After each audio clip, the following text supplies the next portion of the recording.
Welcome to Roots and Ruminants, your podcast for creative and innovative use of farm, pasture, and rangeland. We're going back to the basics of raising and grazing livestock, growing your own forage, and practical land use.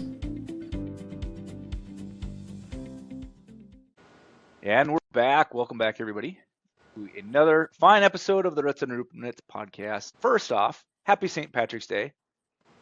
Happy St. Patrick's Jared, Day. Same to you. Ryan. Any Irish blood, St. Patty's Day festivities going on? No. Nothing. No. All right. No Irish. Not So even actually- a little bit. Not that any of my ancestors wanted to agree to or acknowledge anything. So I don't know. Yeah. Have you ever had corned beef and hash? Oh yeah, corned beef. Yeah. It's really good. Did you know that you can get it in a tube, like a hamburger tube from the grocery store? I didn't know this thing. That's what's for supper, I guess. There you go. Yeah. Are you Irish? Going all out. No. A little tiny bit, I suppose, but not much. Yeah. Some corned beef. Is it corned beef from the United States, or is it like most pre-cooked beef that comes from South America? It's probably from, because it says ready to eat when heated. Okay. So it's cooked, fully processed. A lot of that stuff came from South America. In fact, that's where like the biggest employer in South America for a while was a beef packing plant in Uruguay, and it was basically canned beef, right? So to get across the ocean, they would can it. So that's kind of where that comes Gross. from. That was the available beef was canned beef. Well, thanks for making me feel real crappy about our supper. Go check. Yeah. All right. Let's get into it. Ryan, I guess kind of what we always do here is I want you to just introduce yourself, tell us where you live, a little bit about your farming operation, the history of why you got to where you are, and we'll get it from there. So take it away, Ryan. Absolutely. So I'm Ryan Gravenhof. I live about 4 miles northwest of Worthington, Minnesota, so down in the southwest corner. And I've been farming since I graduated from college in 1991. I farmed in partnership with my dad and my next younger brother for many years. And then in around 2015, my brother, who really loved the cattle side of our business, decided he wanted to buy a small ranch in Montana. And so he did that, and he and his family moved out there. And now, a couple of years ago, my dad and mom retired. And so now I'm farming with my oldest son, and we farm separate operations, but we work together all the time. My wife and I have 5 children. My son that farms with me is the second from the oldest, and I have 1 son yet at home in high school, and then I had 3 daughters, and they all live close, and I've got 7 grandchildren, so it's nice to have them all close as well. So when I first started farming, we were row crops, had a few cows, fed some cattle, and had a farrow to finish operation. And the hog operation kind of went by the wayside late 90s, around 2000, when we had the big washout. And just investigated a little bit, maybe going larger scale, but kind of in the end glad that we didn't do that. So we expanded our cow herd. My brother took care of all of the AI. We were purebred Angus, and we sold bulls. And eventually, after my brother moved, kind of got away from the selling bulls. I just didn't have enough time, to stay involved with that. But my oldest son that farms with me was interested in sheep, and so gradually I've gotten into sheep, both wooled, and now we found a very reputable breeder that we've worked with on the hair sheep side, and so we're starting to expand that way too. So yeah. We're smiling because I'm questioning the reputable part of it. Are you really? No, I'm not. Nice. Yeah, and so you're gonna have to have like a big photo Justin, you have to have like a big photo someday with all the people that you got into Katahdin, so have like a big reunion, when you're A older. family tree of it Like, or yeah, something. you'd be like, yeah, Yeah, older connecting them. with a cane, and everybody's gonna come up behind you. There'd be like 200 people back there. Your people that you got. Oh yeah. Funny. Justin and Oh, his that's family funny. know what they're doing. It's Oh, been awesome to see what's come out of their ranch. crazy sheep people. So yeah, I guess I got to know Justin first of all through Millborn, and that's been quite a few years ago with some cover crop seed and such. Actually, before that, I had tried a couple times some turnip and radish mixes, but I dealt with a guy out of Nebraska on that, and we had a couple years. We typically would plant a little bit of wheat because we wanted the bedding for calving. We wanted a place to haul manure late summer before we got into cropping. And then typically we would plant just oats crop behind the wheat just for a fall grazing crop. We did try turnips and radishes a couple times. Just so happened that those years we really dried out late summer, and one year we didn't even get enough rain to germinate stuff. So kind of backburnered that idea, just kind of like because of that. But as we continued on and we were planting wheat and always going to oats behind it, I thought, oh, I sure would like to try something different. And so there was one year where we planted a mix from Millborn, and I'm not positive what it was. Turnips, radishes, probably some cereal rye. And we planted it beginning of August, right after we took the weed off, and within about 3 days, I think we got 5 or 7 inches of rain. And that fall, that stuff was unbelievable. And from then on, we started doing more cover crop stuff like that in the fall. So it's worked out well. What was there a year in there like one of the PP years, like a 2019, 2020, where you end up planting like more of a full season grazing mix? That kind of It was in 24. We had okay. Oh prevent. yeah, you guys just had that. Yes. Yeah. Okay. 2024. Yeah, there was a few other prevent plant farms of our neighbors within, not too far away, but we just were the epicenter of being wet, and then had one specific rain that was it. It was getting into the beginning of June, and I don't know. I'm not a fan of planting corn into June. There's only so much I can chop, and so talked to Justin. And Justin, what you have a name for your mix, correct? Yeah, it was that premium graze mix. Yeah. The sorghum Had sudan grass and sorghum millet. sedan. Yep. And in fact, we had so much rain after my son and I, it dried out enough to get that planted. And on our home farm, in the home section, we've got 400 acres, and I think I had 90 or 100 acres of prevent plant of that, and we got it dried out enough that we could go, and we seeded that. And that night we got a bad enough rain that we ended up having to replant the cover crop. So, Oh my goodness. Goodness. but it ended up being just phenomenal, and we ended up 24 into 25. That winter was an easy winter, like this one has been, and we grazed cows on that through, I believe it was, I might have rolled out a bale of hay once in a great while, but otherwise we didn't feed cows till probably the third week of March. And, that wouldn't be normal for the amount of snowfall that would blow in and stuff, but it was awesome. Ryan, when I Yeah, travel around the so country and people ask us what we raise for crops up here, I said, well, Eastern Dakotas and Minnesota basically run a 3-crop rotation. It's corn, soybeans, and prevent plant. Yeah. Well, you guys do that. I think that area you're in pothole country there. Yeah. In It's a Worthington, lot that's more common here. not so much Yeah. a thing. Yeah. My first experience with prevent plant was in 2019. I had heard of prevent plant, but I had no idea what the what was all involved, well, I found out in a big way in 2019.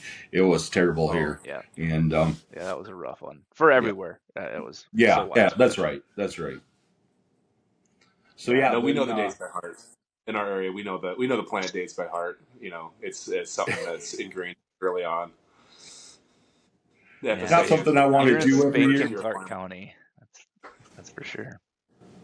Yeah, but then I've normally tried to experiment a little bit on a smaller scale. I mean, we grow a fair amount of alfalfa, and Mhm. uh, last couple years, well, let's see, in 2024, I planted hybrid winter rye. I wanted to try some of that, and yeah, yield was probably around 100 bushel. I was a little disappointed maybe with that. Tremendous straw yield. So, and then I just we had some volunteer stuff that regrew that fall and into the next spring, and I actually did spring strip till into it. And my intention was to go to corn, but I just felt like it was probably a little bit too sodded up in places, even with the strips. So I stripped beans into it instead, and beans did really well. So, uh, yeah. So I've been experimenting with strip till on probably half of our acres, and we've gone to a fair amount of no-till beans as well. Um, and then yeah, with the small grains this past year, uh, got oat and pea mix from Milborn, and tried some of that, and followed that up with the premium graze because it came off early enough, and I did that intentionally next on a field next to the pasture, so we could graze the cows on just by turning out. And I had 100 acres of stalks there as well. And then I also tried some oats just for grain. I believe I used rains, and then we followed up that up with turnips and radishes, and got enough moisture to germinate those turnips and radishes, but then we kind of dried up, and I really didn't get as much growth as I expected out of that. But the premium graze did really well. I mean, that got established early, and yeah, it's So awesome. are you starting to account for all these extra grazing systems after a small grain rye? What are you increasing cow numbers or retaining more calves throughout the year longer run stock because you know you have extra grazing days in the fall and the winter? um, you know so this past year, this past summer, I bought a couple potloads of pears from North Dakota, and the main reason I did that was because I knew I had extra grass. I had some pasture that was up in the air. I ended up purchasing, and so at this point, um, I look at it. I'm intentionally trying to do the cover crops next to the pastures so that I've got that emergency outlet. And then I think you guys talked about this on one of your last podcasts about just being able to turn cows out. I mean, you've got a water source in your pasture ready, and so if you can put some grazing right next to it, still utilize that water source. That's just that much simpler. Yeah, it really is. Back in, so I want to go back to the winter of 2025 when you're grazing that premium graze and you didn't feed hardly any hay at all. Right. Do you remember like how many cows you're grazing on how many acres and what that system looked like? And Uh, so I had 90 or 100 acres of the premium graze, and I believe I had about another 100 acres of corn stalks. And at that time, I probably had about 75 or 80 cows that ran on that. And the cows did stay out um, in the pasture for quite a while. I don't remember exactly when we brought them home, but I mean, yeah, always the rough figuring is a cow an acre a day, right, for 30 days on corn yeah, stalks. So that's what I rough figure. Yep. And so if you figure I had roughly a little over a month on corn stalks, but then I had all of that cover crop, and just amazing. Yeah, a couple months there then. Definitely. And then we, when it came to spring, it was, they had it worked over pretty good. And I actually had the same guy that did my fall strip till came in, and we did a spring strip till. And I was a little concerned about it. It got a little bit cloddy. I mean, the cows had run out there, they were out there into the spring and stuff. But I Yeah. just ran my row cleaners with the clean sweep on the planter, ran that a little bit aggressively and kind of rolled the clods out of the way, and corn came up perfect. It's awesome. Conventional corn, put conventional corn out there because figured, well, I've got the cover crop in the rotation, so I'm not worried about rootworms, and so it turned out really good. Heck yeah. On that system there then, or those years, how like were you rotating through stuff, or did you let them out to the 100 acres of stalks, 100 acres of cover crop, and they went in between it? Yeah, I just, in general, it seems like when you have cover crop next to corn stalks, the cows will vary their diet by what they want. They don't spend all the time in the cover crop. They don't spend it in the corn stalks. So, yeah, they had free reign for it all. Mm-hmm. Yeah, I agree. It seems like if you give them that option, they'll consume both of them better. They Yeah, utilize stocks way better too if they got some brassicas to munch on too. exactly. Yeah. Yeah. If So you're not limited, it seems like it's the opposite of grazing this season where you're constantly trying to lock them out to let it regrow and stuff. You don't have to worry about that. The biggest chunks possible. They get in less trouble. They push on fences less. They turn the bulls out with them if you want to, and let them fight in the middle of a 200-acre piece instead of a 5-acre lot. It is a good feeling to get them out in a big group and a big area. That's right. Yeah, and we did. We used electro netting, and we did rotate both Katahdins and wool sheep out on some of that same cover crop, and that we would pull off. Once they had it chewed down pretty good, and then we'd get good regrowth on it. And we ended up going back over it again, so that worked well. Just kind of experimenting, I guess. Like moving electric netting gets to be pretty time consuming, so looking at going to more semi-permanent or permanent fencing if we were doing to do that again. So Sure. so one of the recent additions you made though was the introduction of using the collars on the yes, cows. yes, yeah. So I think it was in 24. Well, let me back up a little bit. It's been probably 10 or 15 years ago, and I can remember going to a couple of cattlemen's meetings, and at that time the state was, kind of suggesting, hey, we want you guys fencing off your pasture, your creeks that go through your Yeah. pastures and stuff. The water quality push, and I get it. But my thing was, okay, yeah, you're willing to cost share that initial fence in there. Who's going to come and help me the 5 times during the summer when it washes out? Because that's Yeah. all we have here is creek pastures. I mean, in my immediate locale, that's it. Yeah. And Yeah. so, it wasn't.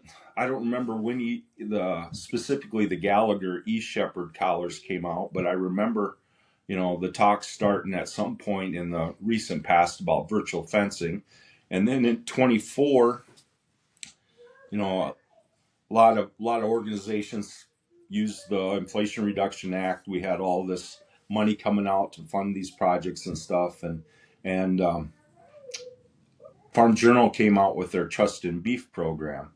And so I had investigated that, and I believe they were working with another virtual fence company at the time. And I talked to the rep, but I wasn't wasn't convinced I wanted to have something where my battery life was only 4 or 5 Yeah. months, you know? Yeah. And so I looked at Gallagher a little bit and got in contact with the head of V Shepherd in New Zealand. And I think that was early in the year in 24, and really felt like that was, a collar that would work well.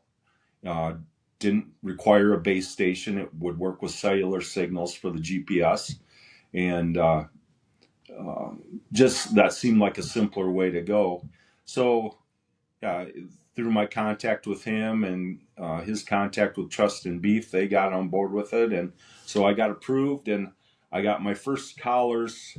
I believe it was too late for grazing turnout in 24. And we had intentions of putting them on in for that cover crop that we just talked about in the, let's see, would that have been the fall of 24, then fall 24, early winter 25. And just we ended up prig checking really late. Didn't want to do an extra trip through the chute at that point, risk bumping calves or whatever. So didn't get them put on. Put them on this past spring. So the spring of 26 was the first I used them, and absolutely loved them. Decided I wanted to buy some more cows. Bought more cows. Ordered collars. Well, they were out of their supply in the States. They needed to come from New Zealand, and it was going to be, several weeks. So I ordered them, and I ended up just turning the cows out without them. So, but yeah, I am loving it. It's just amazing technology to me. So was this last year was the first grazing season then? Or you've had one or two grazing seasons? One grazing season this past year, this past Yep. summer. So when you get them in, like, you get everything set up and you start making some maps on your pasture. What are the things that you knew you wanted to accomplish? Was it just like fencing off water? Was it more of a rotational grazing system, or what was the main reason you got it? Yeah, rotational grazing has always interested me, but I wanted to first see how accurate this could be, and so I used it to fence the creeks off or give them specific watering spots. And we've got a couple pictures that my son likes to show people of where the virtual line was, and it's just a day and night start and stop, because the way it works, I believe the collars actually, to conserve battery life, they are not as accurate once the animal gets farther away from the virtual fence. So you might look at a map, and a cow might be out in the middle of a virtual paddock, but if you're out there and you've got your locator on your phone, it might not be exactly where the cow looks like it is on the map. Once she gets up to that virtual fence, though, it's plus or minus a meter is what I believe that they say. And when the rep from Gallagher met with me on a Zoom call when I first was getting interested in it, he showed me an aerial picture of a paddock in New Zealand where the rancher had drawn a exclusion paddock that he fenced the cows out of in the shape of a heart, and allowed that just to continue to grow while the animals grazed around it. Just perfect. Just a perfect line. Unbelievable. That's crazy. I've heard stories of like doing different sorts with them, right? Like if you want to hold something back, now you can select those individuals. Maybe it's bulls, or maybe you've got a lame cow. You can pull her back by giving her a certain perimeter. Have you done some things like that? I have not. I've talked to people that have done that too. There's a lot of possibilities with it. They're making improvements and upgrades, to the app as we go.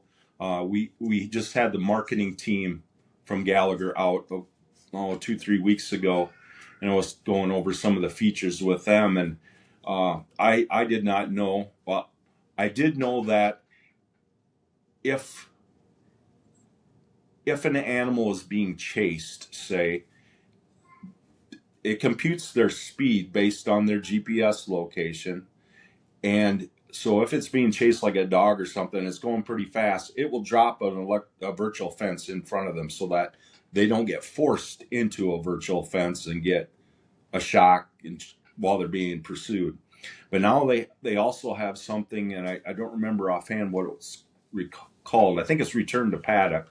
And if an animal escapes, it will continually put up another fence in front of it to get it to stop, and then get it to work back. So there's some things cool. Some things that I have not worked with yet either on it, but I just can't say enough about how good it is. When they came out, you've still got cows grazing, right? Like, is that why? I mean, they came out and did a video shoot on stalks or cover crop, or? Well, the cover crop was about pretty well grazed off. They were still on stalks. We were feeding them. This winter's been open too, so I've got a group of cows that's still out on a farm about 5-6 miles away, and so they came out. They were actually doing an east to west tour. I think that they were going to stop at an operation after ours that was running 1,000 of the collars. So it's catching on really, really big. When I first talked to Charles Liebergreen, who was the original guy I've dealt with at East Shepherd, I think in one of our first phone calls, there was one herd in the United States and one herd in Canada that was using the Gallagher East Shepherd, and it's a lot now. I don't know how many, but yeah, you definitely keep hearing more and more about them. What about for the sheep? Rather than running your electric netting, could you run them on them? I keep pushing them and telling them I want to have them for the sheep. They're not currently, offering it. It doesn't even sound like they're really working that hard on it. They said they want to stay with the design they've got, and they're saying the battery life is maybe 7 years on the collars that we've got, and they've got a certain amount of surface area of solar panel on each side to keep that battery charged. And I just think that you reduce the size to accommodate a sheep. Now you're down to probably less charging ability. I think these weigh about 5 pounds. Okay.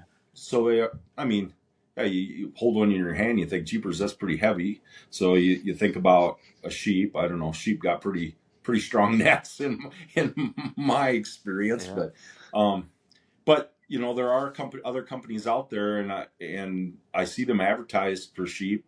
I haven't researched them a lot. I don't know, my experience with sheep, I don't know, you tell me if you see something different, Justin, but it seems like when a sheep touches an electric fence, they tend to jump forward. Yeah, Yeah, and they go through it instead, and so that's made me question how much escapes you'd have. But animals learn. Boy, it's amazing how fast the cows learn. Yeah, incredible. Yeah, I would say it's definitely one of the most exciting, but also just fun, cool, best technologies we've seen in the animal industry in a long, long time. So exactly, it'll be really neat to talk about it 10 years from now, looking back at the startups of people using these and the advancements that they've had. Well, when you think of the stocker operations that are using them, and the fact that they're moving those calves maybe every 3 hours, maybe less, just automatically. Yeah. That's just incredible. Yeah. We've got a lot of people that are doing, taking a big chunk of ground, saying, okay, or whole field, just say whole field. They want to do a season-long grazing, but just on the one field, right? So it's almost always like, okay, if you want to start soon, you're going to have ideally 3 different crops, right? You're going to have a winter annual coming up, so you'll have rye on 80 acres, and then you're going to plant something else, as soon as you can on the other 80 acres, like OptiGraze, and then you're going to come back after the rye, is kind of used up, and you're on the OptiGraze, and you're going to come back with premium graze or, full season kind of summer lawn deal. And you think about that and you go, okay, maybe you don't even need to hot wire between those, much less the rotation that it would take. Because it's like, okay, well, now you're talking about at least 4 paddocks to do that right, Right. in the middle of a crop field with no permanent fence. And this would be a handy solution to that. Right. One good exterior fence, make sure they don't blow out, and Yeah. then shepherd them You're through, not pun intended. you're not you're not collaring calves, so you still have that. Not that that's a huge deal by any means, but honestly, from what I've seen, if I had a group of cows that was here at home collared, I would consider not putting a fence up. I know that's not recommending that to anybody. Gallagher definitely would say they wouldn't recommend that. But from what I've seen, when we put up a single strand of electric fence wire on our corn stalks, we typically will run 1 or 2 passes with the ripper alongside the ditch just to give them that visual barrier, and then the electric fence rides right on that edge. And I think that if you did that, I think that they learn to respect that. It's just amazing. Yeah. So I had you're go ahead. I had very little problem with escapes. I might have had an animal that went across the virtual fence line, but when I had the combination of a virtual fence with an exterior fence, that's and then on top of it notifies you if you have an escape. It notifies you if you have an animal down. So I always tell my wife, the biggest thing in the summer to go an hour to my in-laws, I'm always scared of that phone call that I don't recognize the number from, and because I know it's going to be cattle are out, and so it was such a relief to be able to just look at my phone and go, oh yeah, the cows are all in. Yeah, it's that one neighbor that never calls unless the cows are out. Unless the Yeah. cows are out, right? I was gonna ask you that, like, is it worse? No, like, do you find yourself checking your phone more often to see if something's out or down or not I moving? I do, but I wouldn't say it was because of that. I would say it's just interesting to see. Another feature that's on there, you can go back like 7 days, and you can pick out an individual animal, and it will have tracked its path, logging, a certain point in each increment of time, and so I can look back and see where a cow was. We had something happen this early winter. I don't remember exactly what it was, and I wanted to look and see, well, what happened with that cow? Where was she at? And I could see exactly the path that she had taken, where she was in the cover crop wind, where she was in the corn stalks wind. And you can select that all the way back to 3 hours ago. I can just pull up, where was she 3 hours ago? Track her back.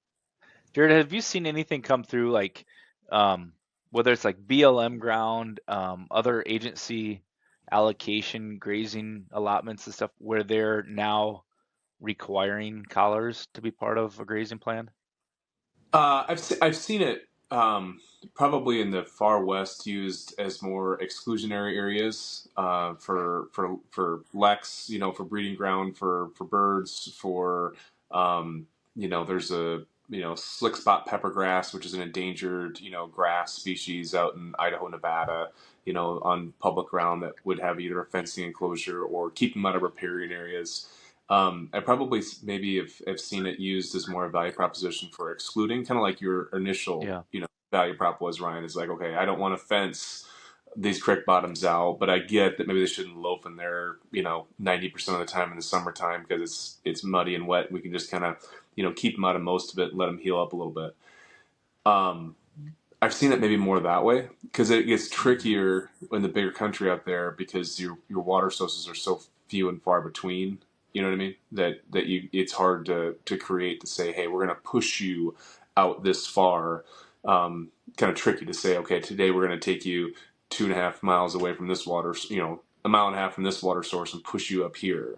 And if it's a hot day, they're not going to want to go, not going to want to do it. And so I could be wrong, but initially it seemed like the value proposition was more for using it to exclude those areas to not have to fence them out than it was to try to push them to new grass.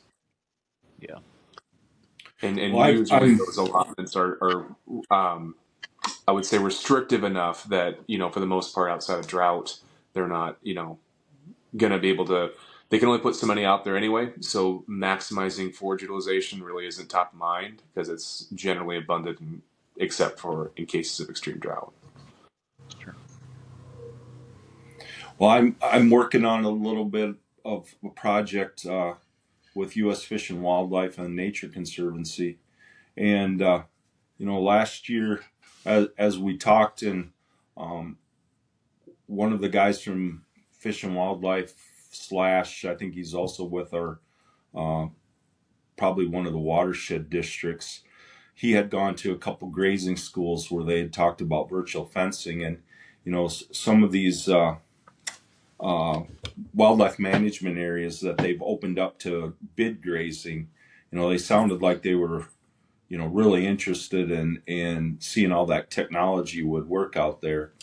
And again, that going back to initially why I wanted to try it, fence the creeks off, see how it worked, then go to rotational grazing. I feel like if we're going to be able to get along with more of the environmentally minded groups, we need to explore some of this technology and show that we're willing to be part of a solution if we can be. Oh, for sure. Yeah. I wonder how it would work in our part of the world with the potholes. If you could let them get 3 foot into the water, but not go swimming in it. You know what I mean? If it'll move them back from going way out in there because we just have some spots that are impossible to. You can fence into it, but you can't fence through it. You fence around it, and if it would work that way, that would be a tremendous benefit to keep them from. These are shallow. They're 3-4 foot deep, 2-3 foot deep, but they'll be 40, 50 acre wetlands, And so if you could keep them out of that, that'd be great. I think it'd work even better because they're standing in water when they get shocked. I don't know. I'm allergic to electricity. I haven't got the guts to hold on to a collar and see what's go outside of a paddock. Put one on your neck and give it a try. Put one on your neck and then run full bore at the barrier and see how long it hits you. Well, to that point, Jared, I do have a pasture that has a slough in it attached to a lake, and my goal for next year is I would really like to see some of the vegetation come back on my slough edges. And so, whether that means allowing a specific access point, whether that means exactly what you're saying, this slough, the past couple of years has really receded to nothing because of the rainfall pattern that we've had. And so, you let the cows get where they can get to drink. But that is one of my goals for this year is a specific project on that particular piece. Yeah. When you lay a map down, you're doing it all electronically, right? Correct. Yep. So if you zoom in, how accurate is it? So to Jared's point, how do I give them 3 feet of water access? And do you think you would hit it right, or have you gone and tested to see where that boundary is to where you thought it was? When I will put my virtual fence for the external fence, and I will follow the existing external fence, right? And so the cows will graze right up to the existing physical fence, and So it's accurate, and I like I said, I think they call it plus or minus 1 meter. So I mean, there you are, 3 feet, right? yeah, Um, yeah, but it's going to depend on your cellular coverage as well if you're going to go that route. I mean, they do have a base station route, and I'm not sure if I'm not positive if there's Starlink compatibility somehow yet, but to have cellular coverage in some pastures could be an issue. oh yeah, for sure. Which is why I'm sure you've seen some of the other companies that have a station to be put up. I mean, if you're in an area where there's just no cell service, well, then it's probably a better fit. Right, exactly. And I Exactly. did when I was investigating, the first company didn't have a cellular option, Yeah, and talked about a base station. So I thought maybe I could put it on top of my grain leg and have, enough reach to yeah, reach all my pastures and to reach all of the properties where I thought that I would ever be able to utilize cover crop grazing. And, they were able to look at it and look at topography and stuff and say, well, you're going to be able to reach this one, but you're going to have a base station over here. And I just like the fact that the cellular deal is so simple. I mean, yeah, I for think it's sure. $2 a head a month for anything that connects in that month. Okay. But whatever cell company that the collar can pick up is what it uses. So if I look at my cows right now, some of them will be pulling off AT&T, some will be pulling off Verizon. Gallagher handles the billing, so I don't deal with the cell phone company. That's odd. Yeah. Do you think this Oh, is one of the things?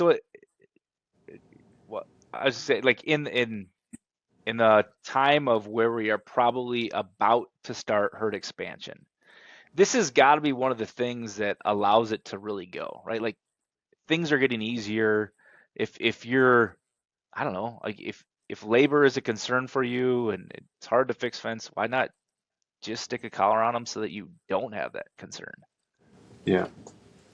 Yeah, I would say, if one of the constraints is pasture and poor fences, this is one way to not have the, initial expense of refencing something to hold cows. Yeah. Collars will do it, and then you can use it someplace else as well. Yeah. It's like a much more convenient way to add a hot wire to a very terrible perimeter fence on a pasture that you're renting for 1 year. That the fence isn't good Exactly. enough to hold up. It's a physical barrier, but it's not gonna last in August when they start pushing on it. But if you can just keep them away from that fence, then you're probably Yeah. good. Okay, I'm warming up. I'm warming up to the idea.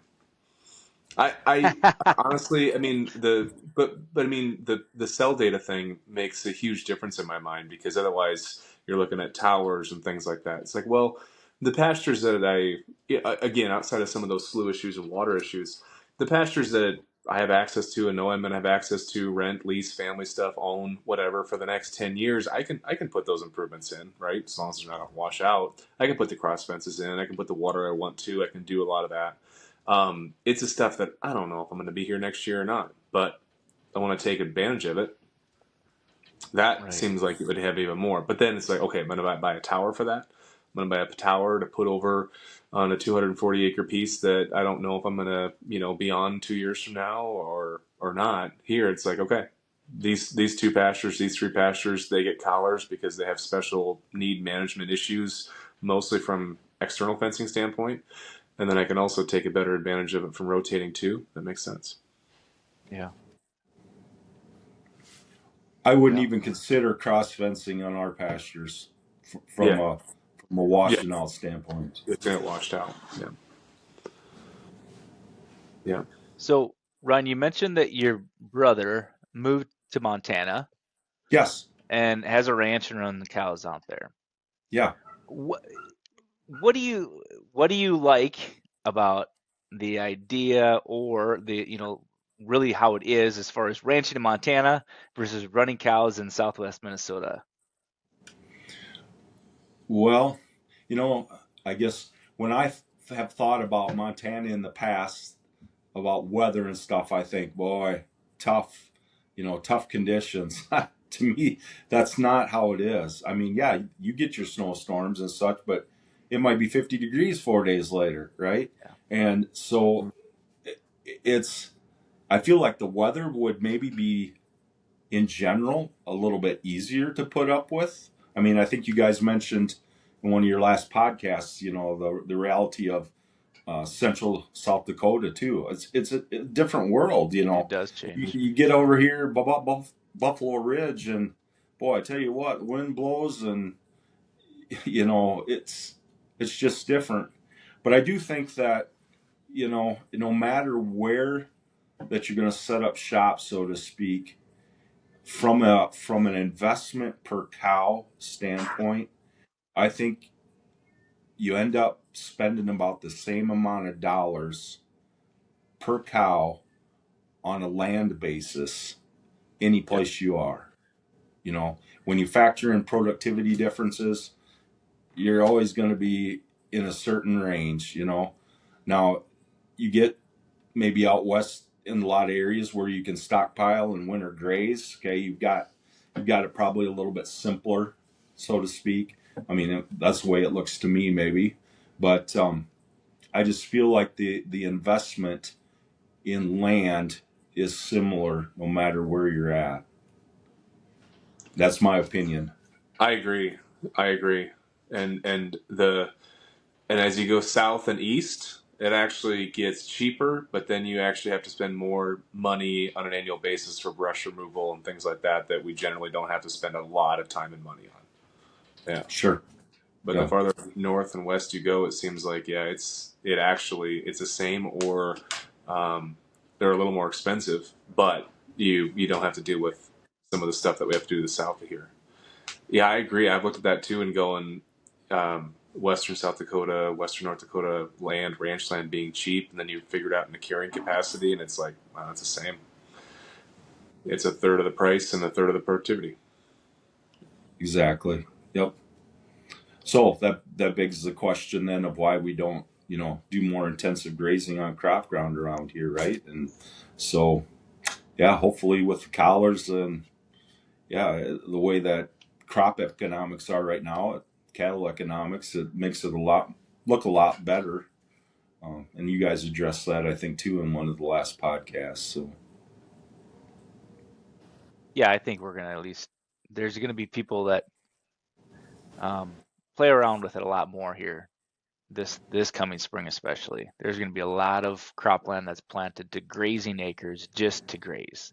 They mm-hmm. don't need any extra feed in the yard. They don't need to plant a small grain. They're just gonna graze it and get as many grazing days as possible. So Mm-hmm. yeah, we'll see. I mean, there's we've got great soils, good fertility, plenty of moisture here. It's just a matter of how do we accept the fact that we've got to value that cropland very, very high, and we need a lot of return from each acre. So if that return is an expensive calf, I think it's a really good option right now. Exactly, and that you have to look at the value that you're producing on a per acre basis, and unfortunately, we've taken so much of the risk out on the crop side with insurance, both Yeah. on production and price. And yeah, we've got LRP on cattle, but that doesn't solve the production issue, that a person can have. But Yeah. No, I think the other thing is that the people that have done this for 3 to 4 years, it allowed them to hold inventory of an appreciating asset too. I mean, if you look at it, maybe the economics weren't there in 2022 because crop prices are really good. But if you were able to assemble and grow and maintain an appreciating asset, that dollar's up really well right now. The guys that stuck it out, that kept a cow herd together, that kept numbers up high as they wanted to be through that paid really well in hindsight. Yeah, that's a good point. There, you know, one of the things that I was listening to this. It was Jim Wiesmeyer, who was a political consultant in agriculture, older guy, and he was doing a podcast series about the history of farm policy or something. And he kind of parked on a subject for about 10 minutes and really hammered on it, which was the U.S. realized that in the Cold War back in the 70s, with kind of the war games that we were doing with food with Russia, that in reality livestock were a fantastic store of grain, right? That they could, you could use surplus, grain and forage and commodities to build up livestock, and then you could draw down on those reserves, right, in times of need. And I haven't quite made it parallel to what we're doing now. I don't think we're in, dire straits or anything, or looking at, we have enough abundance. I don't know if we're worried about food security. But if you think about that, like every time we're drawing down on the cow herd, drawing down the sheep flock, we're essentially exhausting, a store of reserves, a store of grain, a store of food security that we're drawing down from that, we don't get back easily. And it takes a lot of resources to build it back up. But it's very short term, right? When we make a beef available from slaughtering, otherwise could have been productive cows or replacement heifers good enough to keep, we're essentially living for today instead of living for tomorrow. Exactly. Yeah, I guess so. Yeah. What do you guys think is happening with retention? It's here. It's happening now. Not last year, but this year, yes. Is my 2 cents, is that yes, this is the year. This feels very 2016-ish. But I don't want to say that this is 2016 price year, 2015 price year. There was a lot of other dynamics that were hitting at that time that aren't the same case today. But yeah, it feels like 2015 when it comes to conversations about heifer retention regionally, anyway. Sure. Yeah. Yeah. But I think Ryan, how do that you? is not mean the end of it. I just think that, again, we have a whole different dynamic for beef demand than we did at any other point in the cycle. And so I don't think that the same rules apply. I'm giving a presentation tomorrow about, sacred cow. A sacred cow is something that you hold to be fundamentally true, almost like at a visceral level, right? Your sacred cows. And I was trying to figure out how to call this presentation. I was like, it's a long title, but it's basically like, I think it's time to check the pasture because some of our sacred cows have died and we don't know it yet. And, some of those are those old hard and fast rules around beef demand and what we can do. And it's like, I think that this hopefully ends up being a cattle cycle that is very unlike any others because we're not dealing with stagnant to reducing demand for beef. It's actually extremely robust going into this and likely coming out of it. So that could change the expected pricing coming through it as well. Exactly. I mean, it took one plant last protein time. demand is huge. Yeah. It took one plant last time to wreck everything, right? One fire, one plant, and all of a sudden the thing was wrecked. We've closed a plant, and now we're have another plant on week 2 of a strike. I mean, it was the first week of the strike, but they didn't kill last week at all. And everybody's still like, oh, no, we're still short. We're still short. Mm-hmm. And box beef is right at record highs. Right. That's the part that's keeping it, I think. Yeah. And I'm not sure. There's also this weird precedence that we've done with Mexico on screwworm, right? Because we've always maintained pretty normalized trade there. It feels like, okay, if it's not screwworm, it'll be something else. I feel like there's something else going on. I heard this from someone that it's like there was a lot of cartel activity with those cattle coming across the board because it was a pretty easy way to rectally palpate a steer or heifer and put something up there and go retrieve it later, just double bag it, triple bag it, or whatever. That there was probably a lot of that stuff going on, which is expected in those kind of situations. That maybe that there's some other political reasons to keep, the border kind of locked down and tight. It was to both money flow and drug flow coming in those animals. So, Anyway, That's the first could I've be a heard that rumor. take. I heard it a couple times, and I don't know what to think about it, but it makes sense. I mean, you look at the Yeah, stories of them trying to every other human possible way to get contraband across the border, and yeah. way to do it. And the livestock trade is one of those things where you can move a lot of money around really fast, and class and type of cattle varies quite a bit, and there's no hard and fast of what something should be paid for. It's pretty loosey goosey. I could see that as well. I'm not implying anybody that was feeds Mexican cattle involved in that, but I can imagine that there was quite a bit of mechanisms for you know alternative type stuff going on. I would love to watch that documentary. Yeah, I don't know if you want to. I don't know if it'd be safe to film that right now, It'd be good. but it could be because it does seem pretty strict that we're you could go through and do a lot of testing of animals and a lot of dipping and a lot of stuff to try to avoid an actual screw coming across on the live animals, but that thing's locked down pretty darn tight. And it's hurting a lot of people, so it's not like we're not noticing it, and the feed yards aren't noticing it. And Right. I would love to know. Again, talk to somebody. We should get somebody. We should just start calling random northern Mexican phone numbers and see if we can find a rancher. Just maybe have Grace just start calling 100, northern Mexican phone numbers a week, just to try to find somebody. I'd love to know what they're doing with the extra 1.2 million head of feeder calves that normally would have been up here that are now down there. I think I'm headed back down to Aguascalientes in about a month. Are you really? Mm-hmm. All right, last round. Well, that'll save Grace some I'll be time. at the I'll be at Check their that national out. fair. Yeah, yeah. Yeah. I'll pose the question to a few. Start filming about what the cartel is doing with cattle trade while you're there. Yeah. I'm already a little nervous about I'm just all of kidding. that. Ugh, it's a little dicey. Hey, the one thing that we started talking about at the beginning was you introduced your family and your oldest son Mitchell's involved in the operation. So like all the things that we've talked about, how do you guys, and you said that you have different entities, but you work together. I think that's kind of probably another major piece of just like the success of your operation and that, your ability to try different things and continue to progress. So can you kind of just talk through that relationship and how y'all work together? Oh, sure. Well, technically, Mitchell works for my wife and I, and he's been able to rent his own ground, and I have given up a couple of pieces for him. Uh, right now, he has questioned me if that was for my benefit or with the economics the way it are. Yes, but and he does not have any cattle.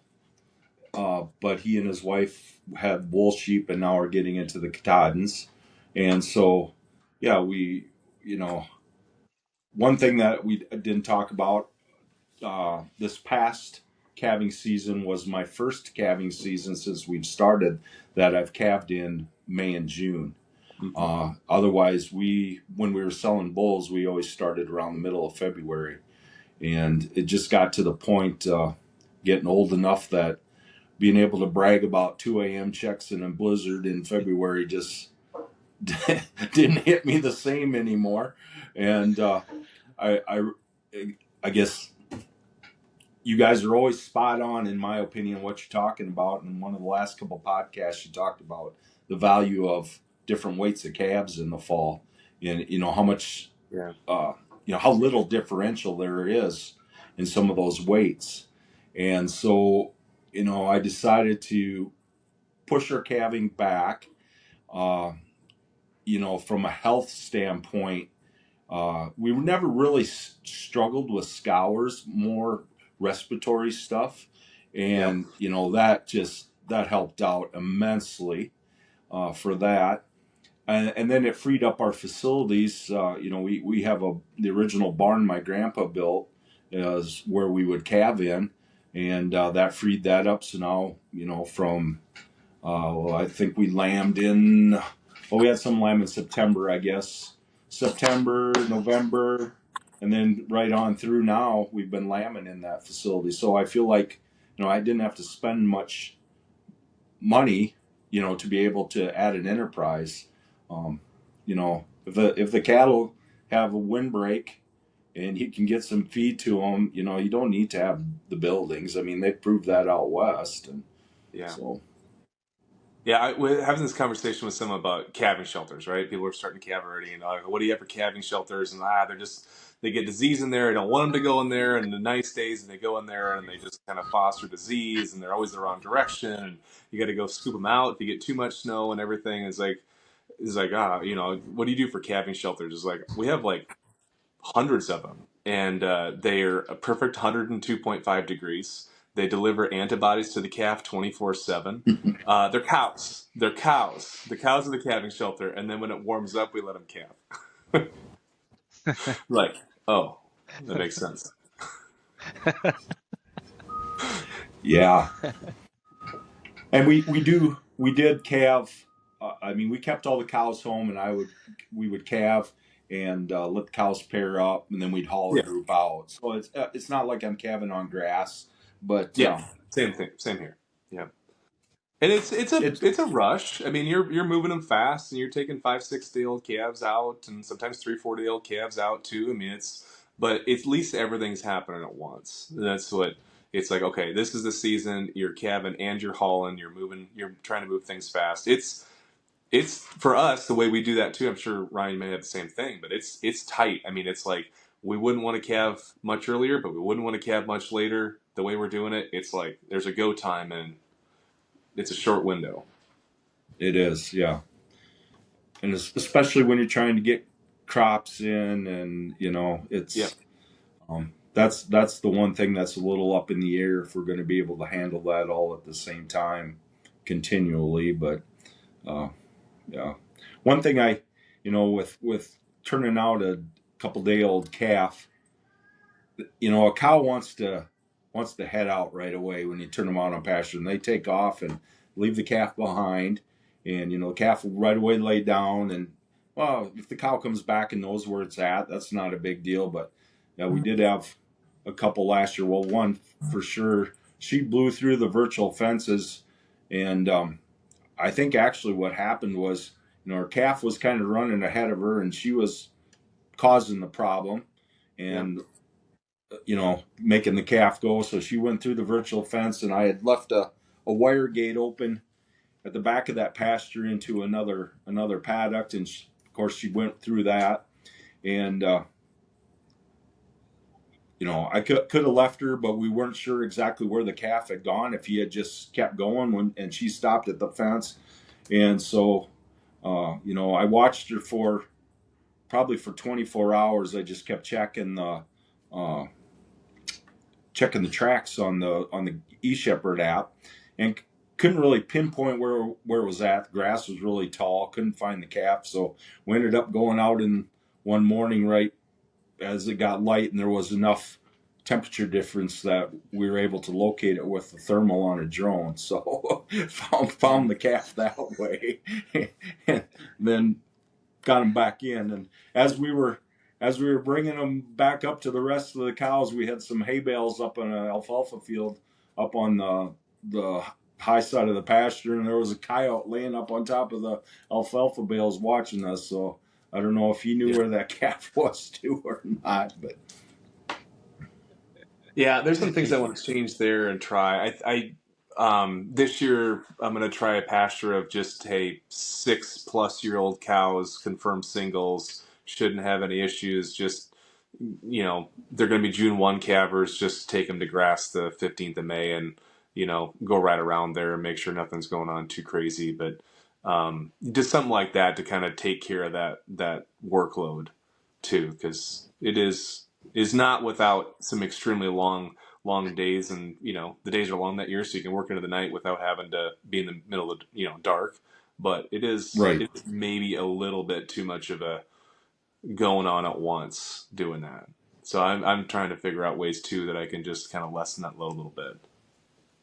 Well, yeah, getting rid of the work of pairing and hauling and moving, and that's Yeah. the time crunch. Yeah, if you can just go right around a paddock where they're already calved and just make sure things are okay, that's pretty easy. Yeah.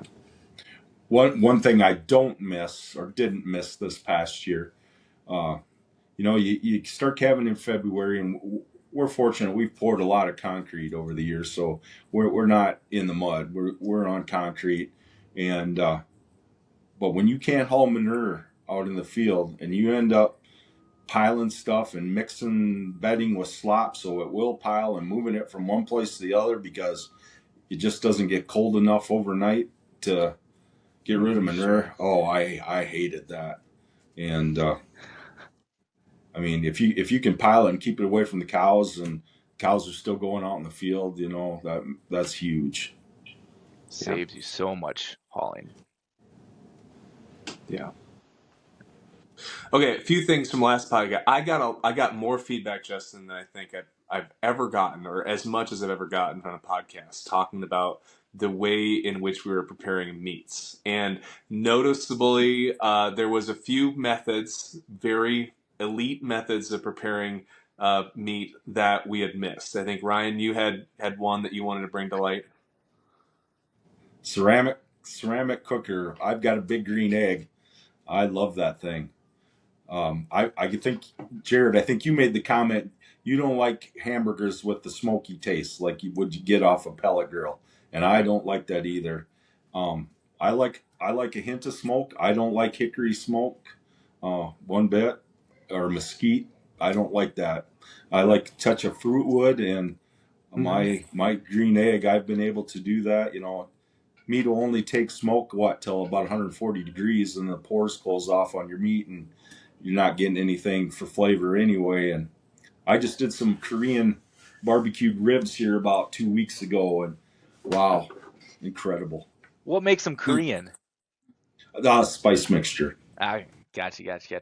So the big green egg, does that have wood chips on the bottom of it? Yeah, you use It, lump charcoal. Yeah. lump Okay. charcoal. Okay. Cool. Yeah. And then So I got some comments. The concept's more like a Weber grill, like the original ones, right? With the charcoal on the bottom and Yeah, it is. But with the ceramic, you're able to hold heat so well, and okay. I mean, Jared, you talked about the reverse searing. Yeah. Boy, I can get really hot temperatures on that. In fact, we grilled here about a week or so ago. My wife started the grill, and she had looked at the gauge, and she thought it was at 200 degrees. Well, I could see the fire in the dark, and the flames are starting to shoot out the top, and we were up around 1,000 degrees, and it had gone around once already. Oh. That's funny. I didn't even know it would do that, but I suppose it would. Yeah, keep going all the way around to 1,000. That's wild. And then yeah. So do you get some comments from folks on open wood fire as well, which again is great as long as it's not too windy. Most of the time here it's too windy. Love to have one of those setups. But the biggest comment is like like you said, Ryan. I think a lot of people are fed up with Traeger burgers the way it sounds, because I had a ton of those text messages like, thank you. It needed to be said. Enough is enough. This has gone on too long. It's like, okay, yeah, I get it. Yeah, exactly. I'm probably not going to get invited to any barbecues in the near future because apparently I'm too big. Those pellet grills do a good job of smoking stuff. I mean, my son does briskets on there, and wow. Yeah. I mean, you have great temperature control, but I have that on my egg too. I can keep 240 degrees for several hours, and yeah, brisket and ribs is what those pellet grills do best. Yeah, perfect. Yeah. The other thing I like to point out is that I did order Rumensin pellets for one of the cow herds too since the last podcast. So I felt guilty about not. I just want everybody to know. Starting on Rumensin. So I started feeding Rumensin like maybe a week ago. It was right after we last visited. And you made the comment, it's just like, it's one extra thing to get out and add to the feed wagon. And morning that I've had to That's- get out and climb into the feed wagon with the bag of ruminants, and I've thought about your comment. I'm like, yeah, he's right. If I wouldn't have said Well, anything, you would never noticed. We feed a chelated calving mineral that has rumensin in, and we typically start 30 days prior to calving. And then it also has, originally we fed biomoss. It's not that anymore, but it's a yeast product the same way. And, if we felt like we had a scour problem in the past, and when we ended up starting to feed that moss product through that, I felt like it really made a difference. And what we've always been told with rumensin is, aside from the flush of bacteria out of the gut, that it helps, just like the moss. We were told feed efficiency on the cows would be improved enough to pay for it. So we've actually always done that. Yep. So Yep, I'd agree. It's a good idea. Yeah. I must have just been grumpy 2 weeks ago when I was. Oh. Well, hopefully this is my last day in coveralls for a while too. We're warming up now, so. Boy, Yeah, I it's tell time you, for the switch. 20 below with what we had on Saturday night to 73 for a high. That's hard on livestock. Yes. Big switches for the feedlot cattle, but yeah. That's how you get The warm. cows though. aren't grazing stocks. The cows aren't grazing stocks are doing just fine, it seems like. yeah, that's right. Yeah. Well, this has been good. I really appreciate the time, Ryan. Yeah, so many fascinating pieces that I think are very relatable to a lot of the listeners. So Well, I appreciate you having me. I love the podcast. I know that I've told Justin before, the discussions that you guys have, you are so spot on with your ideas. I mean, it's scary. Maybe not everybody thinks this way, but I sure think the same way that you guys talk. And I don't remember how I ran across it. Probably was watching a couple of your Millborn YouTube videos, and then ran across Roots and Ruminants and was like, holy cow, that is really cool. And so, last summer, Justin was there with his family too. We went up to Springfield to the sheep show. Yeah. We listened to a podcast down and back, and I think I got them all in. Oh man.